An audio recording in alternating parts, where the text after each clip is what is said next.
Welcome back to my channel. எல்லோரும் எப்படி இருக்கீங்க? நான் ரொம்ப நல்லா இருக்கேன்.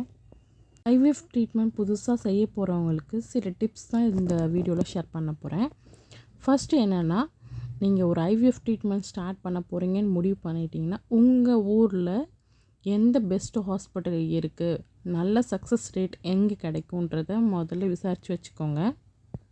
செகண்ட் மேஜராக எல்லா ஹாஸ்பிட்டல்லையும் போனால் ஃபஸ்ட்டு வெயிட் லாஸ் பண்ண சொல்லுவாங்க. ஹஸ்பண்ட் அண்ட் ஒய்ஃப் 2 பேருமே வெயிட் லாஸ் பண்ண சொல்லுவாங்க. ஸோ நீங்கள் பண்ணணும் முடிவு பண்ணிட்டீங்கன்னா, ஒன்ஸ் ட்ரீட்மெண்ட் ஸ்டார்ட் பண்ணதுக்கப்புறம் வெயிட் லாஸ் பண்ணவே முடியாது. ஸோ நீங்கள் ஐவிஎஃப் ட்ரீட்மெண்ட் எடுக்கிறதுக்கு முன்னாடி மேக்ஸிமம் உங்களால் எவ்வளோ வெயிட் லாஸ் பண்ண முடியுமோ, டயட் ஃபாலோ பண்ண முடியுமோ அதை ஸ்டார்ட் பண்ணி வெயிட் லாஸ் பண்ணிவிடுங்க. ஃபுட்டில் நிறைய சேஞ்சஸ் கொண்டு வரணும். மெயினாக நமக்கு பிடிச்சது எல்லாத்தையுமே ஸ்டாப் பண்ணணும். பர்டிகுலராக சொல்லணும்னா சுகர் கண்டிப்பாக எடுத்துக்கக்கூடாது. ஆயில் ஐட்டம் கம்மி பண்ணணும். நான்வெஜ்ஜில் பார்த்திங்கன்னா கண்டிப்பாக சிக்கன் அவாய்ட் பண்ண சொல்லுவாங்க. ஸோ இதெல்லாம் நீங்கள் மைண்டில் வச்சுக்கிட்டு உங்களோட டயட்டை ஸ்டார்ட் பண்ணுங்கள். பெட்டர் ஒரு டயட்டிஷியன்கிட்ட போயிட்டு ஒரு டயட் சார்ட் வாங்கி அதை ஃபாலோ பண்ணி உங்களோட ஹெல்த் கண்டிஷனை கரெக்டாக பார்த்துக்கோங்க.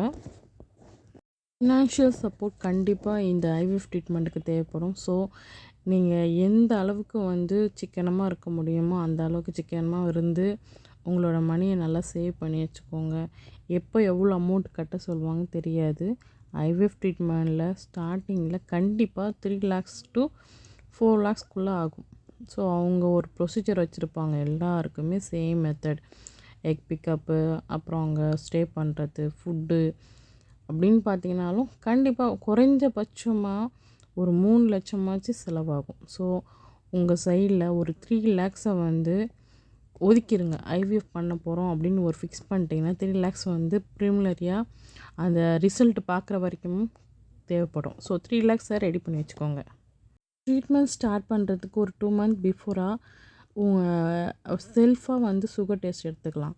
அப்படி சுகர் இருக்குதுன்னு கன்ஃபார்ம் ஆயிடுச்சுன்னா டயபெட்டிக் சென்டரில் போயிட்டு ப்ராப்பராக ஒரு டேப்லெட்ஸ் ஃபாலோ பண்ணுங்கள்.